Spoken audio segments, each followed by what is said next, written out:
네, 오늘 하박국서를 볼 텐데요. 오늘 본문은 하박국서 2장 1절부터 4절 말씀을 함께 읽었습니다. 어, 제목으로는 의인의 고난을 호소한 선지자라는 제목으로 하박국서를 보겠습니다.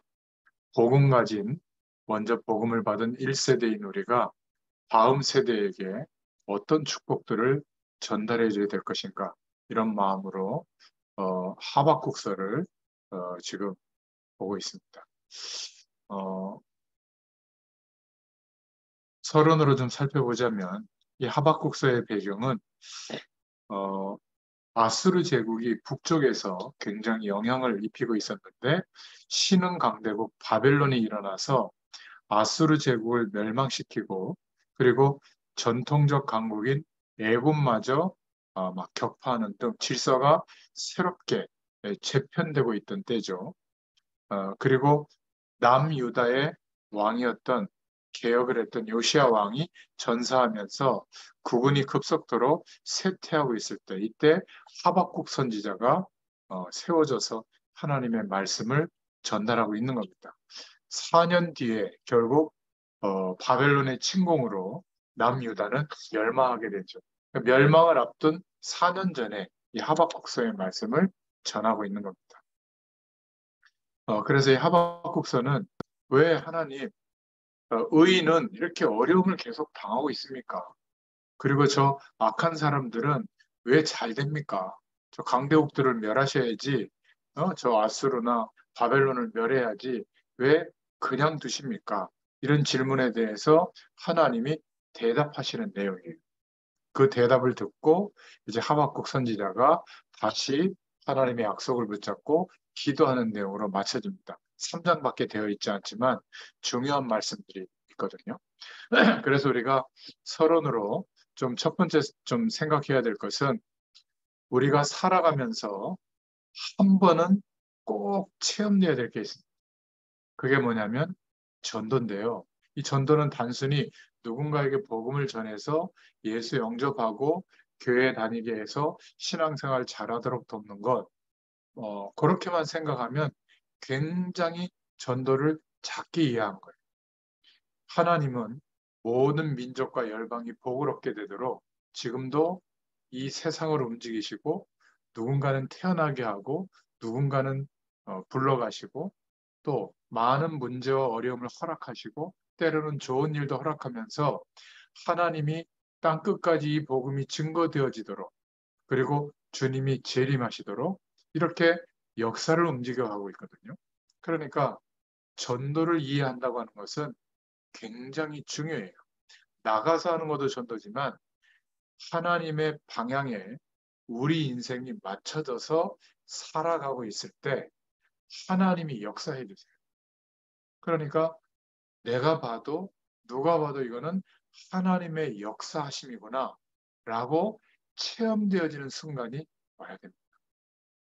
대부분 복음도 알고 예배도 드리고 기도도 하고 신앙생활도 하는데, 누가 봐도, 내 스스로 봐도 이건 정말 하나님의 역사구나. 내 삶에 성삼위 하나님이 함께 하시고 성령으로 함께 하고 있구나. 정말 하나님은 지금도 역사하고 있구나. 이래야 우리가 알고 있던 세상에서의 경험과 상식이 괜찮은 거지만, 그것을 가지고 전도하고 선교할 수가 없다는 것을 그때 알게 되거든요. 어떻게 귀신의 세력, 사단의 세력을 이길 수가 있겠어요?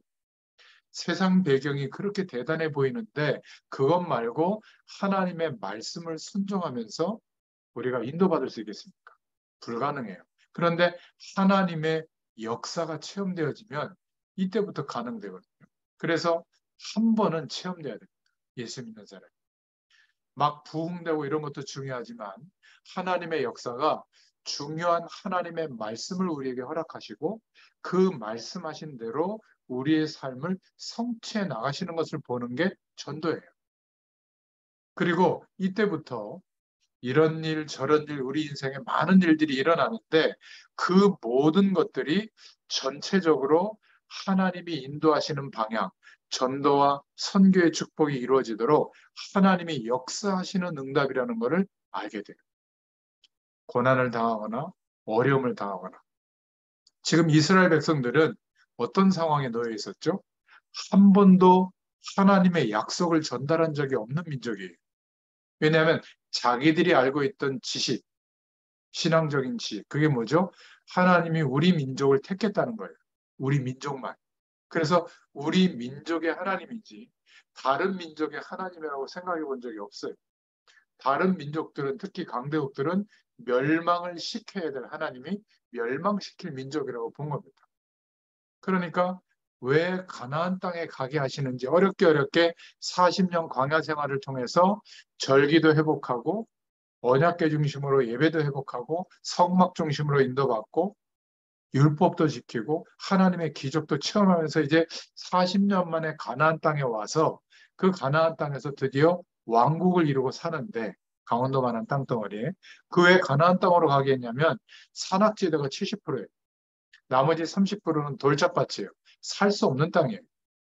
위에는 아스루와 바벨론, 동쪽 서쪽에는 뭐 아라비아, 또 뭐 아람 제국, 또 남쪽에는 어, 애굽이라고 하는 강대국 틈바구니에 있거든요. 그러니까 조그마한 나라가 이 강대국 틈바구니에 살아갈 수가 없는 거예요. 근데 하나님이 능력으로 역사하시는 축복이 오면 다윗과 솔로몬 시대처럼 강대국이 넘볼 수 없는 축복을 누리는 국가로 바뀌거든요. 그러니까 하나님이 역사해 주셔야 되는 현장으로 보낸 거예요. 왜요? 그 강대국을 향한 하나님의 계획이 있는 거죠. 하나님의 약속, 오실 메시아의 약속을 전달하도록 이스라엘 백성들에게 먼저 축복하신 겁니다. 그런데 왜 가나안 땅에 존재하는지 존재에 대한 이유를 잊어버린 거예요. 그럼 어떻게 살까요? 율법을 열심히 지키고 절기를 열심히 지키고 예배도 확실하게 하고 그러면서 뭘 하죠? 다른 강대국의 좋은 점들을 받아들이느라고 우상도 섬기고 또 강대국에게 정복당하지 않으려 혈연 관계로 결혼도 하고 말이죠. 왕들이 그런 모든 노력을 기울여서 결국 잘 먹고 잘 살기 위한 노력을 기울이는 거예요. 그런데 왜 존재하는지는 잊어버린 거예요. 그러니 하나님의 역사가 나타날 수가 없죠. 언제 나타나냐면 항상 전쟁 속에서 포로로 끌려가거나 아니면 나라가 없어지거나 그러다가 그 강대국 속에서 남겨놓으신 하나님의 사람들이 일어나서 하나님의 약속을 회복할 때 그때 비로소 그 강대국에 하나님의 영광을 하나님이 나타내는 역사를 일으키죠. 그리고 역사의 모든 것을 동원해서 다시 예루살렘으로 가나안 땅으로 회복되게 한 겁니다. 이게 구약의 역사예요. 그러니까 이런 하나님의 역사가 일어나도록 하시기 위해서 어떻게 했죠? 멸망이라고 하는 시간을 주고 우리 인생에 언제 절실하게 하나님을 바라보죠? 잘 먹고 잘 살 때인가요? 아니에요. 절망할 수밖에 없는 상황이 왔을 때, 그것도 내 힘과 노력으로 할 수 없는 상황이 왔을 때는 불신자는 완전히 절망하고 끝나지만 생명이 있는 하나님의 자녀는 그때 비로소 저쪽으로 하나님을 바라보게 되거든요. 그 문제 때문에. 그러다가 하나님의 역사를 경험하게 됩니다. 그러면 빨리 하나님이 원하시는 말씀, 그 말씀이 가리키고 지시하시는 방향으로 우리의 인생을 맞춰가야 되는데 우리의 상식과 경험한 인생관을 뚫고 못 들어가는 거예요, 말씀. 주일날 한번 예배드리고 뭐가 그렇게 되겠어요? 그죠? 그래서 시간과 장소를 정해놓고 무슨 목적을 위해서가 아니라 복음의 말씀이 우리의 심령, 잠재의식, 영혼에까지 담길 때까지 계속 말씀 운동하는 것. 이게 가장 성경적인 전도 방법. 그러면 어떻게 될까요? 어느 날 하나님의 정해놓으신 그날이 되면 하나님의 역사가 보여져요. 내 인생에. 그리고 가장 중요한 말씀이 들려요. 붙잡아지게 됩니다. 무엇보다도요, 자녀보다도, 무엇보다도요, 건강보다도, 무엇보다도요, 성공하는 것보다도, 편안하게 잘 사는 것보다도 하나님의 말씀이 붙잡아집니다. 자, 그러면 이 사람은 어떻게 될까요? 말씀이 전부죠. 말씀 듣는 걸 어떻게 할까요? 생명거는. 자, 어떤 사람들은 이 말씀을 붙잡기 위해서 중요한 기회도 버려요. 왜? 말씀이 더 소중하니까. 그게 주일 예배의 의미예요. 이렇게 전도운동을 현장에서 할 때 이 시간과 장소를 지키려고 모든 약속을 미뤄요. 저 같은 경우는 일주일 내내 미뤄요. 그러면 여러분들보다 못 살 것 같잖아요? 그렇지 않습니다.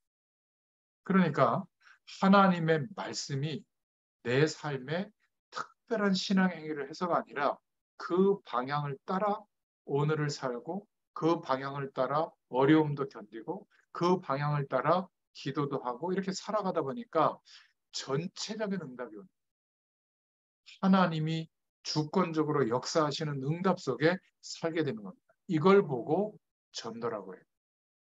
그래서 설명이 어려우니까 하나님이 말씀하신 단어가 있어요. 그게 임마누엘이에요. 하나님이 우리와 함께 계신다는. 자, 이 축복을 체험하면 두려워하겠습니까? 두려워할 수가 없는 거예요. 내가 좀 부족하고 연약할수록 더 하나님의 약속을 붙잡고 하나님을 바라보겠죠. 그래서 성경에 제일 많이 한 약속이 두려워하지 말라는 거예요. 하나님. 내가 너와 함께 함이니라. 함께 하고 계시기 때문에. 그래서 한 번은 이 체험을 해야 돼요. 이거를 몸에 어떤 반응이 오는 뭔가 방언 기도를 하고 병이 낫고 막 뜨거워지고 이런 영적인 현상을 체험하는 쪽으로 하려고 하다 보니까 자꾸 편협하게 하나님을 바라보는 겁니다. 그런 영적 현상이 없으면 하나님을 경험하지 못한다고 생각하거든요. 아니에요. 아니, 엄마가 나를 쓰다듬기도 하고 막 포옹해주기도 하고 막 진수성찬을 차려주기도 하지만 그래도 어머니가 함께 지금은 같이 살아서 함께 하는 걸 알지만 결혼해서 멀리 떨어져 계셔도 항상 어머니가 함께 할 수 있는 그 마음이 있다면 함께 할 수 있는 거거든요. 그런데 그 정도가 아니라 거룩한 영, 성령으로 실제로 우리와 함께 하고 있는 거예요. 이거보다 더 중요한 게 없는 겁니다. 저 같은 경우는 복음을 좀 깨닫고 이 축복을 체험할 때까지 조금 집중하는데 한 5년 정도 걸렸어요. 5년 만에 하나님의 역사가 보이더라고요. 그러니까 이때부터 앞뒤 좌우로 하나님이 계속 역사하시는 게 보여지니까 내가 대단한 믿음이 있어서가 아니라 하나님의 약속이 보여지니까 이 세상의 어떤 것보다도 말씀이 가르치시고 깨닫게 하시는 성령으로 그런 방향을 존중하고 순종하면서 따라가게 된 거예요. 그게 쉬워요. 근데 내가 말씀대로 살려고 노력하면 어려워. 그게 돼요? 안 됩니다. 우리 육신을 입고 있기 때문에. 그래서 그러다 보니까 지금까지도 그 체험한 그때부터 전체적인 하나님이 함께하는 응답이 계속 오고 있어요.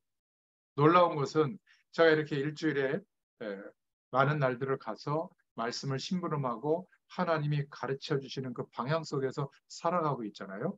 그 속에서 깨달아지는 기도 제목이 또 알게 되고 또 보완이 되고 또 완성이 되게 해주시더라고요. 그리고 하나씩 하나씩 그 기도 제목하고 내 삶이 연결이 돼요. 제가 전하는 말씀도 그 속에 있는 겁니다.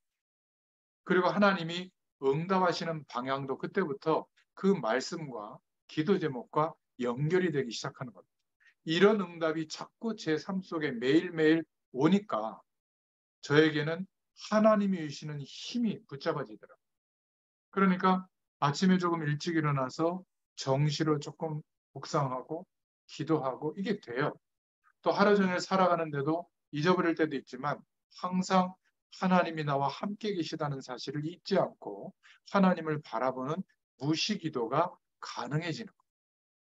여러분, 우리 인생에 하나님의 백성이 맞다면 한 번은 체험해야 될 줄로 믿습니다. 이 전도의 축복은 하나님의 자녀를 위해서 예비해 주신 축복이에요. 제가 거기 교재에 박스를 쳐놨잖아요.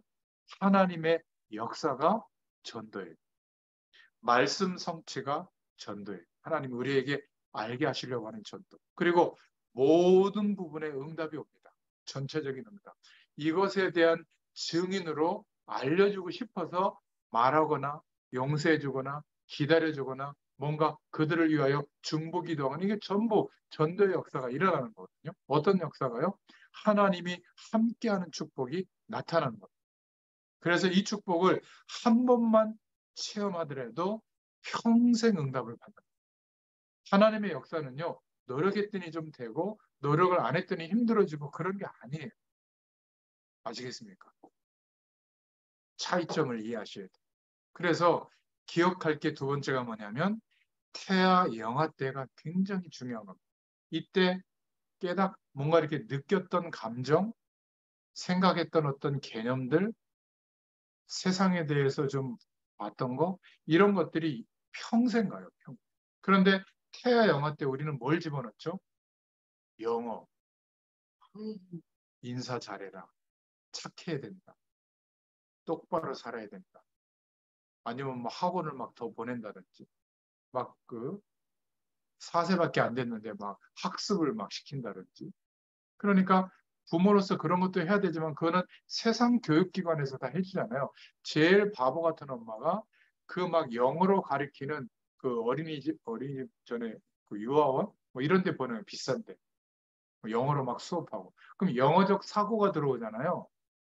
굉장히 위험한 거예요. 그러니까 가장 빨리 영어적 문화를 집어넣는 거거든요. 한국 사람인데. 그럼 어떻게 될까요? 크면 반드시 마약합니다. 마약 문화거든요. 쉽게 말하면 영어권 문화가. 우리는 재밌게 노는 게 주로 게임 정도인데 거기는 그냥 담배 사는 것보다 쉬워요. 어떤 주에서는 마약이 합법화돼 있어요. 마리화나 이런 것들. 그냥 커피 먹듯이 인간에게 좀 편안하게 해주는 물질 정도로 생각하거든요. 근데 그 마약이 핏줄 속에, 피 속에 돌면 어떻게 될까요? 뇌에 그 감각이 한번 왔으면 그것에 대해서 계속 또 빠져들게 되거든요. 중독됩니다. 그러니까 태영아 때 무엇을 아이들에게 개념을 잡아주고 무엇을 느끼게 해주는가 전부예요. 그리고 5에서 7세 유치부 때는 전부 삶의 기초가 그때 다 놓이거든요. 하나님과 함께하는 삶이 뭔가를 알려줄 수 있는 기회인데 무엇과 함께하죠?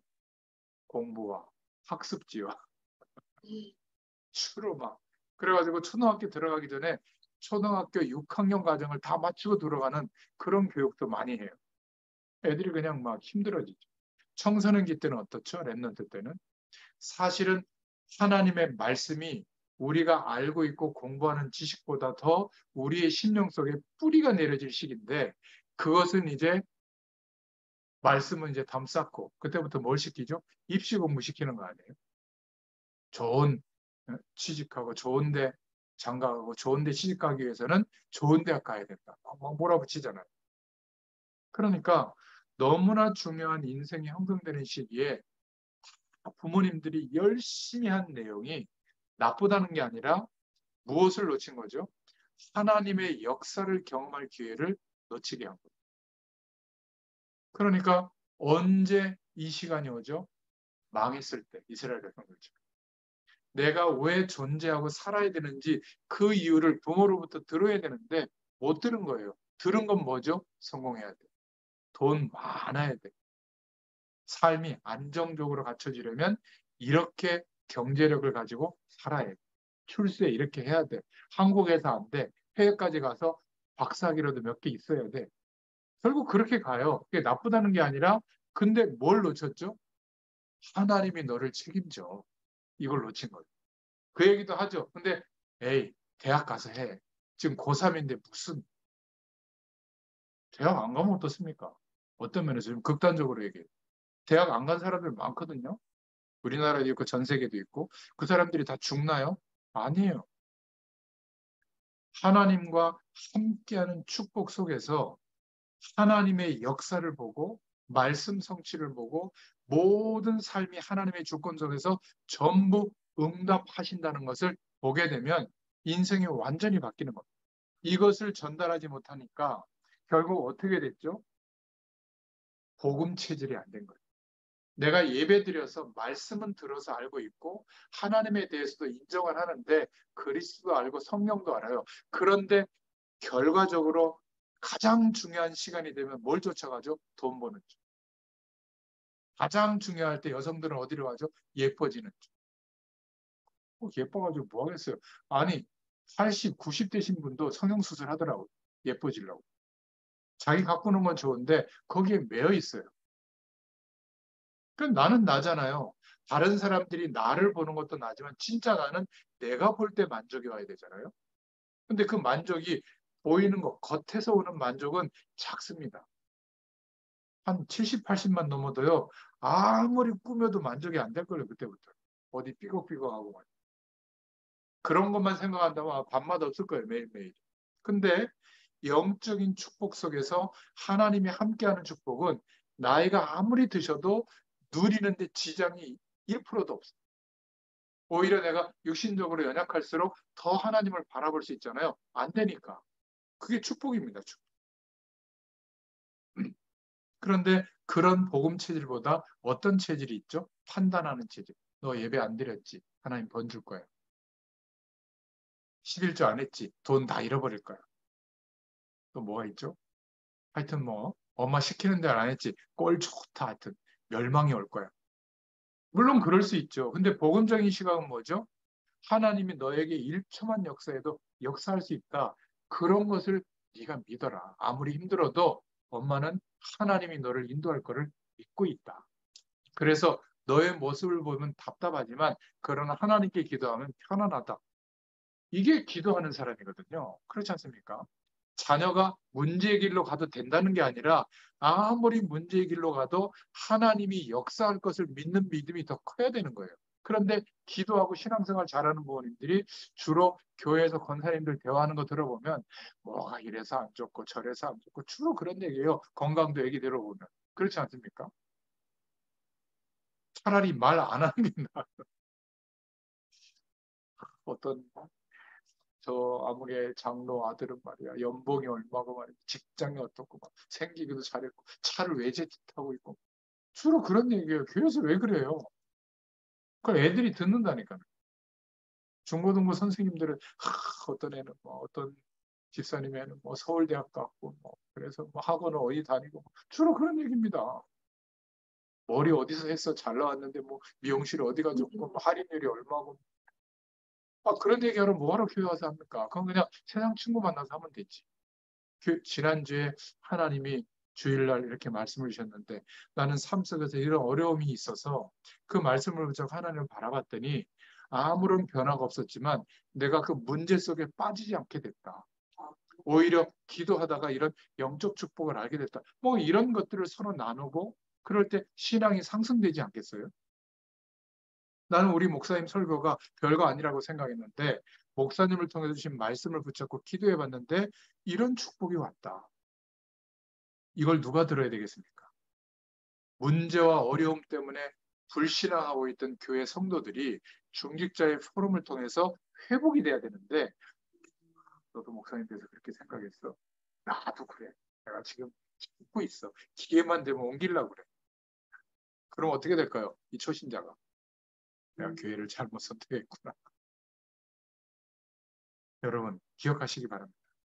복음 체질이 안 되어져서 다시 말하면 우리가 알고 있는 인생의 경험과 알고 있는 신앙의 틀, 내가 행복해지려 하는 그 틀, 그 안에서만 말씀을 봐서 그래요. 그 속에까지 들어가서 하나님이 말씀하시는 것이 들려야 되고 그 말씀하시는 내용에 순종할 수 있는 믿음이 와야 되는 겁니다. 그 축복을 주실 줄로 믿습니다.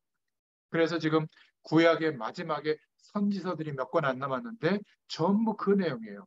복음 체질이 안 되기 때문에 하나님의 말씀이 임하는데도 그 틀을 못 벗어나는 결국 멸망이 오죠. 회복됐는데도 바벨론에서 회복됐는데도 또 멸망이 와서 결국에는 300년의 말라기서 이후에 암흑 기간이 오고 그 뒤에 다시 로마의 속국이 되는 상태로 신약 성경이 시작이 되잖아요. 너무나 안타까운 겁니다.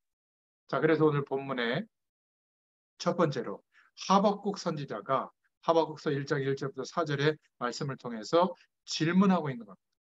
수많은 하나님의 증거를 보고도 왜 믿지 않을까요? 이스라엘 백성들은. 이유가 뭘까요? 복음 체질이 아니라서. 자기가 알고 있던 자기만의 성경 지식, 그 율법 지식, 자기 민족을 위한 하나님이라고만 생각하고 있는 겁니다. 그러니까 출애굽을 시키는 목적을 생각하지도 않고 어려우니까 또 불신앙하고요. 출애굽기 14장, 여호수아 3장, 여호수아서 6장 홍해를 건너게 하고 요단을 건너게 하고 여리고가 무너지게 하는 하나님의 기적을 보고도 불신앙하는 겁니다. 이사야서 43장 18절부터 27절에 바벨론 포로에서 돌아오게 하는 그 기적을 보고도 또 불신앙하는 거죠. 왜 그렇습니까? 복음에 대한 작은 지식 때문에 그래요. 복음을 깊이 알면 불신앙할 수가 없습니다. 창세기 3장 15절에 여인의 후손을 말하고 있죠.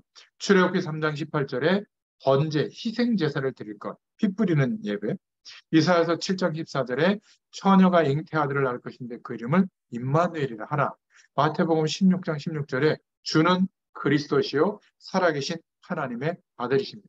성경을 관통하는 복음의 핵심 구절들이잖아요.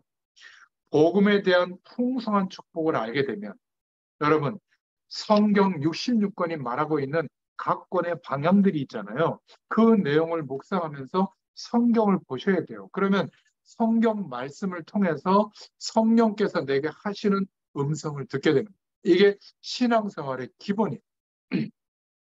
천주교인들도 성경을 보면서 묵상하고 있고요. 저 이단들도 성경을 보면서 묵상하고 있습니다. 그런데 개신교 성도들이 성경을 보고 묵상하는 시간이 거의 없다는. 그러니까 목사님이 선포한 설교 말씀을 가지고만 더듬어서 믿음과 신앙이 자라려고 하니 그게 쉽지 않은 거예요. 여러분 스스로 복음의 말씀이 부딪혀 오도록 하나님께서는 성경을 읽고 묵상할 때 역사해 주실 줄로 믿습니다. 그래서 바울의 고백처럼 고린도전서 1장 18절에 십자가의 도가 멸망하는 자들에게는 미련한 것이요 구원을 받는 우리에게는 하나님의 능력이라. 이 고백이 우리에게도 있게 될 줄로 믿습니다. 로마서 1장 16절에 내가 이 복음을 부끄러워하지 아니하노니 이 복음은 모든 믿는 자에게 구원을 주시는 하나님의 능력이 됩니다. 골로새서 2장 2절부터 3절에는 이는 그들로 마음의 위안을 받고 사랑 안에서 연합하여 확실한 이해의 모든 풍성함과 하나님의 비밀인 그리스도를 깨닫게 하려 함이니. 오늘 하박국서 2장 4절에 너무나 중요한 신앙 고백의 말씀이 하나님께서 선포되게 하셨죠. 보라, 그렇게 불신앙하는 사람들 그의 마음은 교만하여 그 속에서 정직하지 못하나 의인은 그의 믿음으로 말미암아 살리라. 이 말씀이 어디에 인용되죠? 사도 바울이 로마서 1장 17절에 오직 의인은 믿음으로 말미암아 살리라. 복음의 가장 중요한 핵을 말하는 성경 구절이에요. 3장밖에 안 되지만 너무나 유명한 말씀을 선포하게 했고 사도 바울이 그 말씀을 의지해서 어마어마한 초대교회의 그 연약했던 배경을 넘어서서 로마의 배경을 넘어서서 로마서 16장의 인물들을 찾아내는 그러한 믿음의 고백을 한 겁니다. 행위 기준이 아니다. 열심이 아니다. 의인은 오직 믿음으로 사는 것이다. 이렇게 복음을 선포했던 겁니다.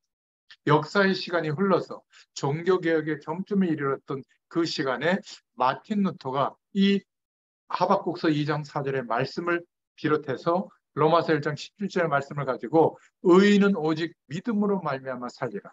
천주교의 교리와 그 행위 때문이 아니다라고 종교개혁을 완전히 물꼬를 텄죠. 그 말씀을 가지고. 그 중요한 가장 중요한 말씀의 내용이 바로 하박국서에 처음 나왔던 겁니다. 의인은 그의 믿음으로 말미암아 살리라. 그래서 하박국 선지자가 하나님께 호소하면서 안타까워서 말하고 있죠. 왜 우리가 기도하는데 응답이 없고 저 북쪽의 그 강대국을 통해서 악한 자들을 통해서 분쟁이 일어나고 우리 내부에도 이렇게 어려운 일들이 있습니까? 왜 하나님이 저 악한 자들을 그냥 두십니까? 왜 하나님은 공의의 하나님인데 저들을 멸망시키지 않습니까? 이렇게 하나님께 질문하고 호소하는 내용이 나오거든요. 그때 하나님이 뭐라고 대답하는 줄 아세요? 내가 그렇게 했다는 거예요. 하박국서 1장 5절에 내가 갈대아인들을 일으켜서 너희들을 점령당하게 한 거다. 왜 그렇죠? 이스라엘 백성들이 아무리 선지자를 세워서 하나님의 말씀이 선포돼도 자신들의 틀을 벗어나서 하나님의 말씀을 순종하지 않는 겁니다. 이방 민족은 멸망시켜야 된다라고 하는 생각 속에 있고 자기들만을 위한 하나님이라고 생각하는 거예요. 그러니 선교 사상과 전도에 대한 생각이 아예 없는 거예요.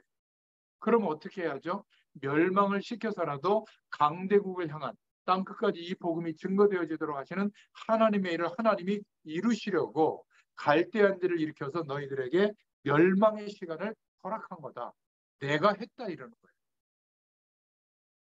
복음 체질이 안 되니까 하나님의 말씀이 임하는데도 선지하지만 호소하고 탄식하는데 그 기도의 방향이 틀려져 있는 겁니다.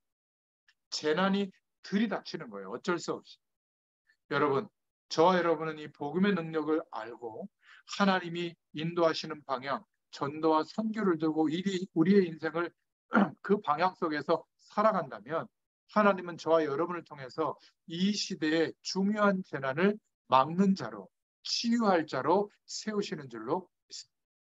그래서 우리의 후대들, 다음 세대에게 내가 사는 진짜 이유를 전달해주는 축복이 필요합니다. 체질을 바꾸라고 하는 거예요. 이렇게만 되면 승리하게 됩니다. 왜 이 사람들이 안 되죠? 못 알아듣는 게 아니라 알아듣는데 자기의 체질 때문에 말씀 임하는 그대로 순종해 나갈 수가 없는 겁니다. 이 간단한 것을 뻔히 알면서도 어려움과 재앙이 임하게 되는 거죠.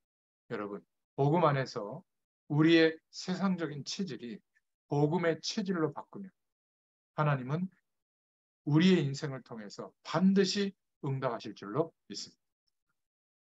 하박국서 2장 1절부터 3절을 통해서 하나님이 확실히 대답해 주시죠. 하박국의 이름은 씨름하는 자, 안기는 자, 포옹하다라는 뜻이거든요. 개인적인 사역은 크게 없었지만 그 당시에 이사야 선지자의 영향을 받은 사람이었고요. 하박국서 2장 4절에 의인은 믿음으로 말미암아 산다라고 하는 유명한 하나님의 말씀을 언약적으로 남겼죠.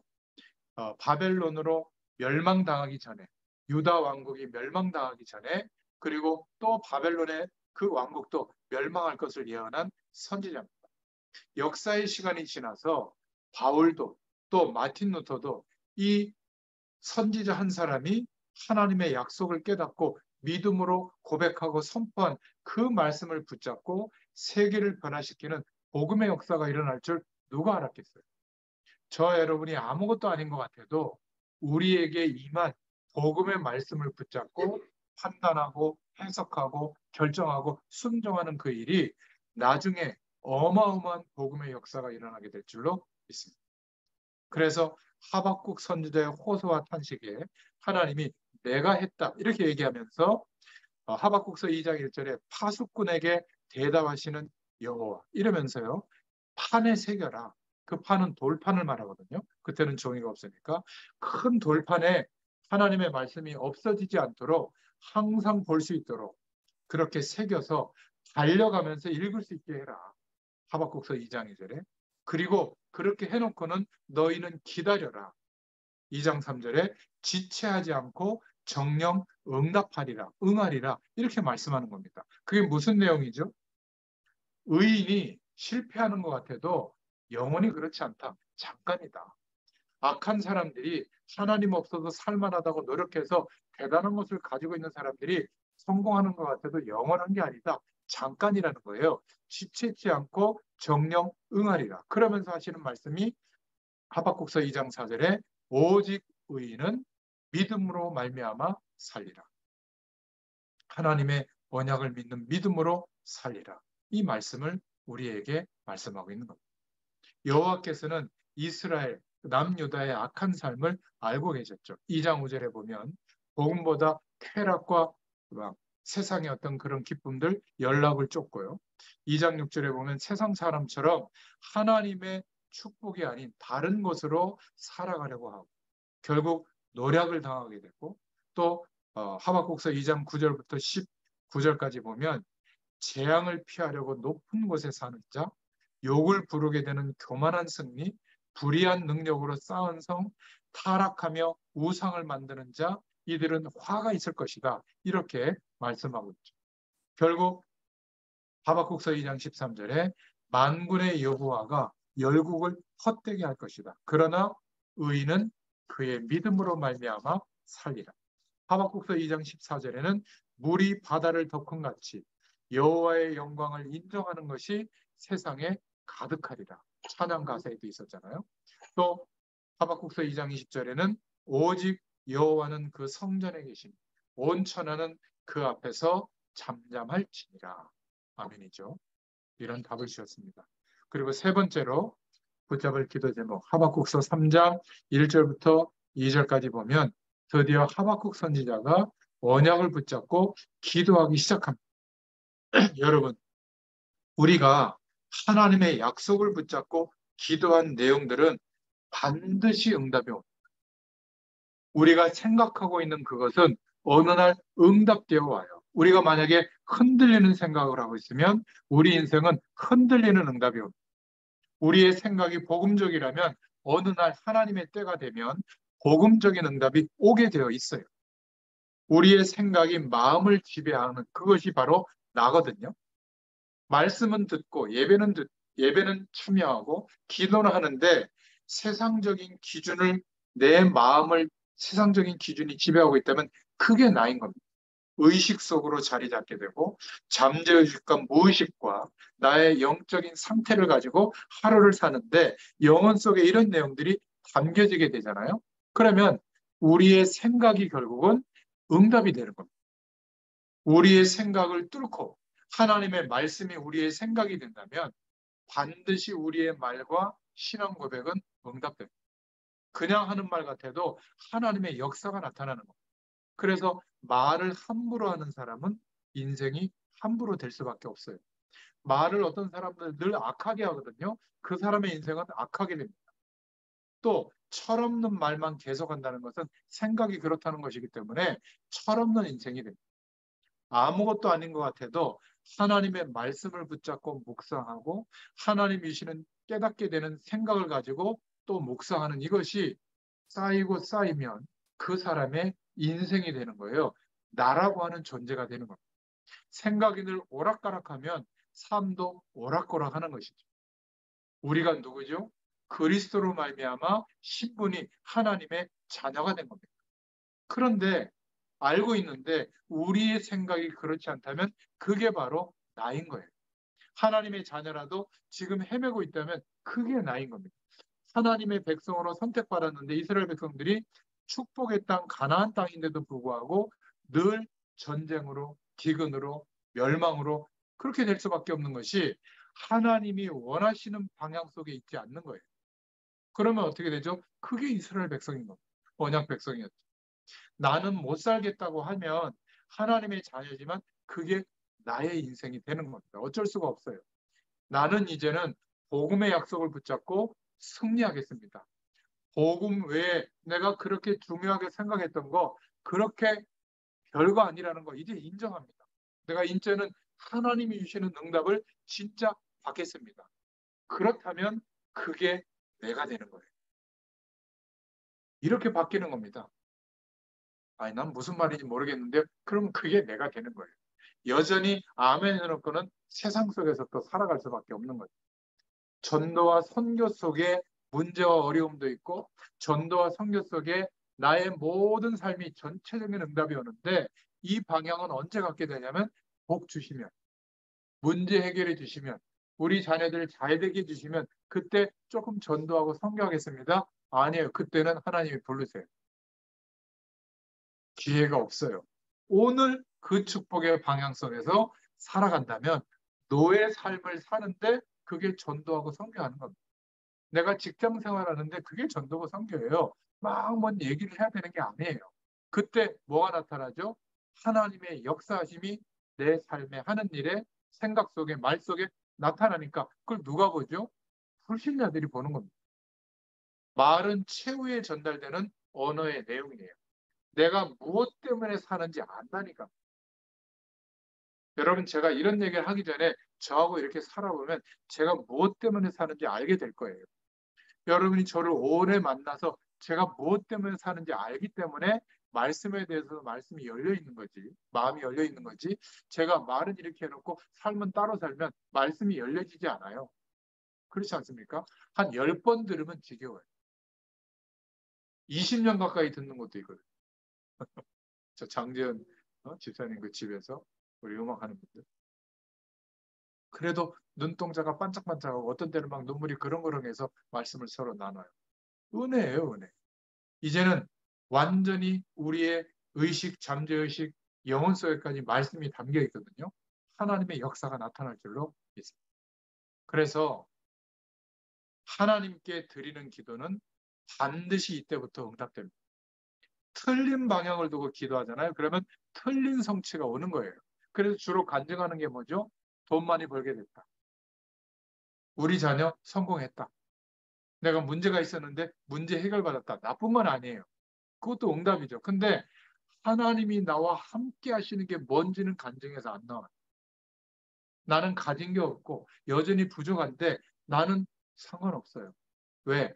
하나님의 역사를 이렇게 경험해 보니까 영적 현상을 경험한 것도 있지만 살아계신 하나님이 나와 함께 하시는 것이 사실로 내가 이제 깨달아졌어요. 믿어졌어요. 이제 두려울 게 없어요. 이런 간증이 전달이 돼야 하나님의 역사가 나타나는 거거든요. 오히려 어떻게 얘기하냐면 뭐 목사님이니까 장로님이니까 공부 열심히 했으니까 그런 성공이 오는 거 당연하겠지만 나는 찢어지게 가난하고 너무 힘들고 남편이 나를 두드려 패고 아내가 말이지 막 집 나가 있고 또 애들이 막 협조도 안 하고 예수 믿는 건 나 혼자밖에 없기 때문에 안 된다는 거예요. 주로. 아무리 말씀 전해줘도. 뭐가 안 바뀌었죠? 내 생각과 틀 속에 그, 그 내면에까지 말씀이 들어가야 되는데 내 스스로 이스라엘 백성들처럼 하나님은 우리만을 위한 하나님이지 왜 저 민족들에게 하나님이 멸망시켜 이러고 안 듣는 거랑 같아요. 나는 내 조건이 어려우니 하나님도 힘들다고 생각하는 거죠. 우리 교회는 하나님도 안 된다는 거예요. 왜? 목사님이 저래서. 장로님들이 저래서. 교회가 너무 작아서. 가난한 사람들이 많아서 막 가요 같은 분들이 많이 와가지고 막 헌금도 많이 해야 전도하고 선교할 텐데 그래서 못한다는 거예요. 맞아요, 틀려요? 절대 아니에요. 우리의 생각이 언제 바뀌죠? 하나님의 역사를 봐야 돼요. 그때 바뀌어요. 무조건 긍정적인 생각을 가져라. 그 말이 아니에요. 어떨 때는 우리가 기를 쓰고 반대적으로 얘기해야 될 때가 있어요. 신사참배, 나는 죽어도 못합니다. 세상 배경, 나는 죽어도 그 배경을 얻기 위해서 부정한 방법 나는 못합니다. 차라리 안 갖고 말지. 포기하고 말지. 모든 사람들이 기어가도 나는 그 부정한 하나님을 부인하거나 세상 배경이 더 위에 있다라고 인정하면서 그 배경을 얻지 못하겠습니다. 나는 부인하겠습니다. 제가 하나님의 말씀을 심부름하면서 많은 한계와 어려움이 있었지만 한 번도 타협한 적이 없어요. 저는 하나님이 역사하시는 것을 따라가겠습니다. 하나님이 제가 사역할 수 있도록 평생을 인도하신다고 믿습니다. 절대로 사람 의지하지 않겠습니다. 제가 조심하는 게 저를 도와주시는 참 귀한 분들이 있어요. 그분들에게 제 마음을 뺏기면 어떻게 되겠어요? 왜 도와줄 때가 됐는데 안 도와주시지? 이렇게 돼요. 하나님 바라봐야 돼요. 하나님이 역사하셔서 목회자들을 돕는 거 아니에요? 기도제 주시고. 근데 사람을 의지하는 순간 어떻게 되는지 아세요? 하나님은 없어요. 사람만 보이는 거예요. 저런 사람도 어디 없나 이렇게 생각돼요.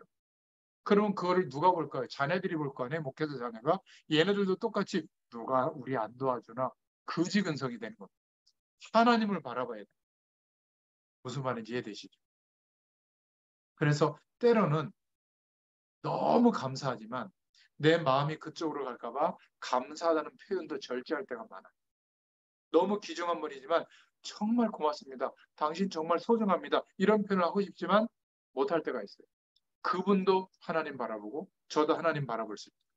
이 중심으로 우리가 누군가를 섬기게 되고 사랑해 주잖아요. 절대 문제 생기지 않습니다. 꼭 기억하시기 바랍니다. 그래서 하박국서 3장 2절에 하나님의 말씀이 임하는데 여러분 생각대로 이루어진다는 거 꼭 기억하시고요.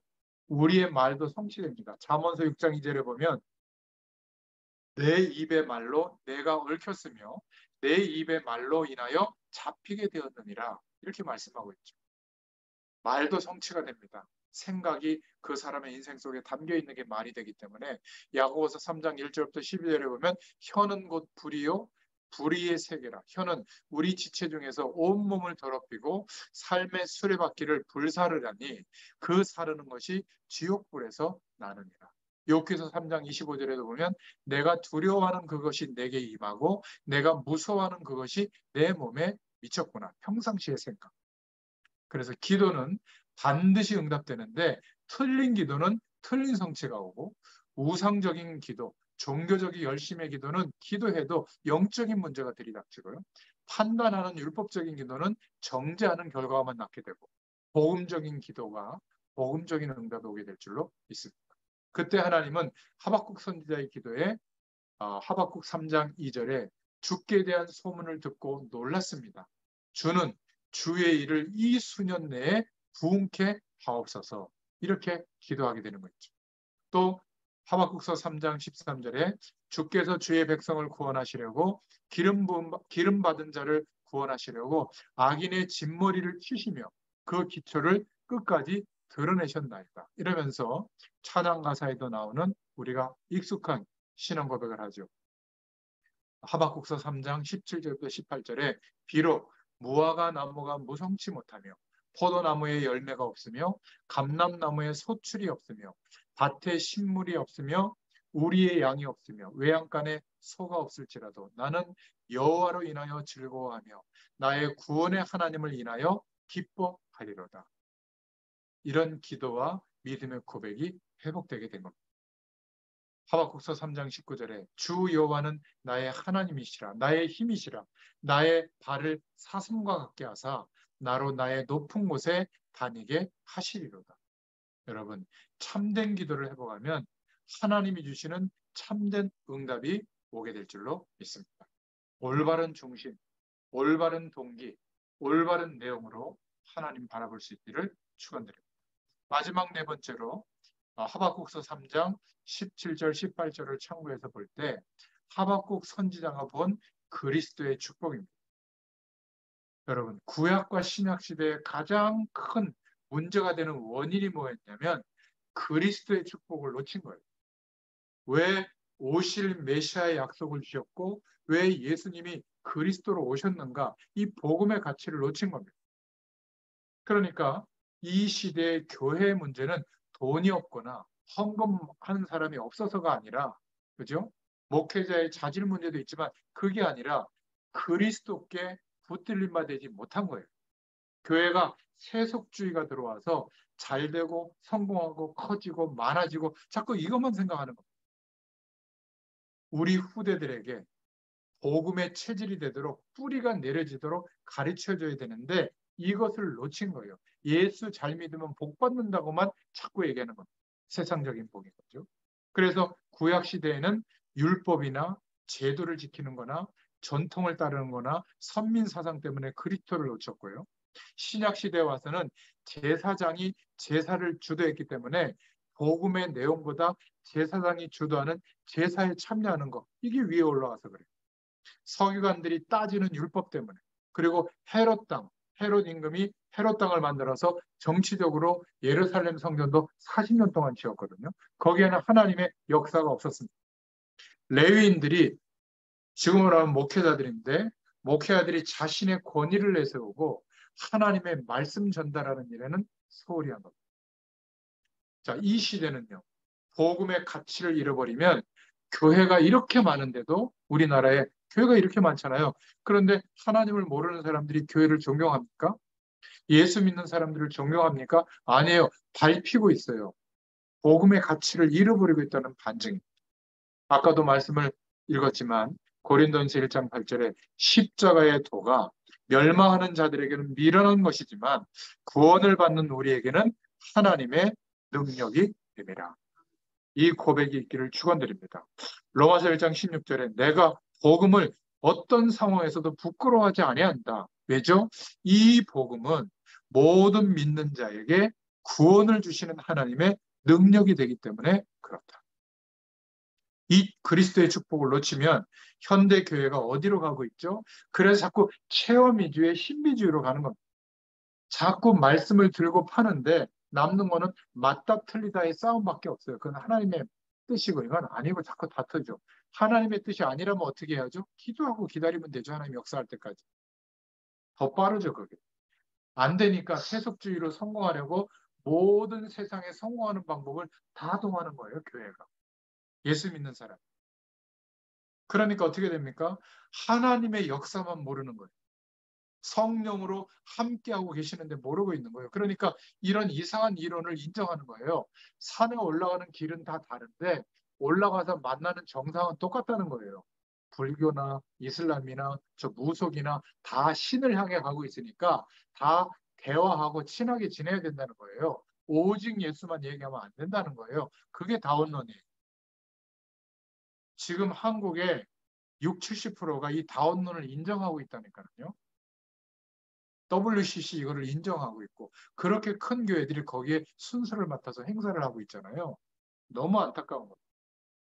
그래서 끝없이 이 세상은 이렇게 하면 성공하고 잘 된다라고 하는 방법을 끝없이 만들어내는데 사람들이 그거를 따라서 인생을 걸고 살아요. 그럼 어떻게 될까요? 후유증이 갈수록 커지는 겁니다. 강대국일수록 밤늦게 못 돌아다닙니다. 범죄가 극심해서. 강대국일수록 후대들에게 문제가 오고요. 가정은 이제 거의 다 함께하는 가정 없어요. 혼자 사는 절반 이상이 혼자 가정이라는 개념으로 살아요. 동성끼리도 법적인 보호를 받는 가정의 형태를 띄어요. 상식이 무너져가고 있거든요. 선진국일수록 그렇습니다. 세상적인 체계는 발달하지만 영적으로 점점점 어려워지고 있죠. 후유증은 커져요. 우리는 세상의 길이 답이 아닌 줄로 믿습니다. 세상을 거절하라 그 말이 아니라 하나님이 주시는 응답을 받아야지 세상적으로 끝없이 방법을 써봐야 우리 인생의 진짜 답은 안 됩니다. 만약 하나님 없는 배경을 가지고 우리 인생이 성공됐잖아요. 더 큰 문제고 이스라엘 백성들의 멸망과 같은 문제가 오죠. 그러면 우리 미래는 위험해져요. 교회가 복음의 능력으로 하나님이 주시는 부흥이 온 게 아니라 다른 열심으로 성공이 되면 어떤 문제가 터지죠? 자식에게 물려줘야 돼요. 무슨 기업처럼. 그래서 세습하는 겁니다. 교회. 세상에서 손가락질해도 없는 법을 만들어서라도 그 재산, 물질, 사람이 내 거라고 생각하거든요. 부동산이 내 거라고 생각하거든요. 교육적 문제가 생기죠. 거기에 있는 중직자들은 파벌이 나눠져가지고 막 멱살잡이하고 난립니다. 거기 성도들은 어떻게 살까요? 지옥같이 살죠.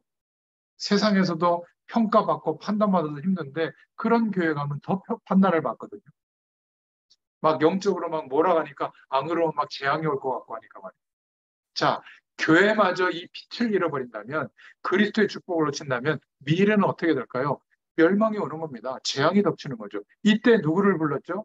저와 여러분을 이렇게 우리의 잠재의식과 무의식 속에까지 복음의 말씀이 담기도록 부르셔서 말씀해주고 계신 것. 이게 바로 하박국서를 통해 주시는 하나님의 음성입니다. 언제까지 저 악인을 두실 겁니까? 그건 내가 그렇게 했다. 거꾸로 말하면 내가 너희에게 말씀하고 있는 이 계시를 들어야 되는데 너희들의 틀에 갇혀서 못 듣고 있으니 내가 멸망을 시켜서라도 저 강대국에 나의 영광을 나타낼 것이다. 이거를 말하고 있는데 못 알아들어요. 하박국 선지자조차도 깨닫고 나서 바뀌어지게 된 겁니다. 그래서 말씀이 임한 게 뭐죠? 의인은 오직 믿음으로 말미암아 살리라. 이 말씀이 저와 여러분에게 답이 되게 하실 줄 믿습니다. 하나님 감사합니다. 오늘도 하박국서의 말씀을 통하여 생명의 말씀을 허락해 주셔서 감사합니다. 의인은 오직 믿음으로 말미암아 살리라. 이 고백이 역사의 시간을 지나서 오늘 우리에게까지 기준이 되는 복음의 가장 중요한 흐름을 붙잡는 중요한 말씀임을 고백합니다.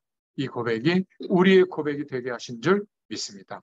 한 주일 동안에도 승리하게 하여 주시옵소서. 예수님의 이름으로 감사하며 기도드렸습니다. 아멘. 감사합니다. 감사합니다.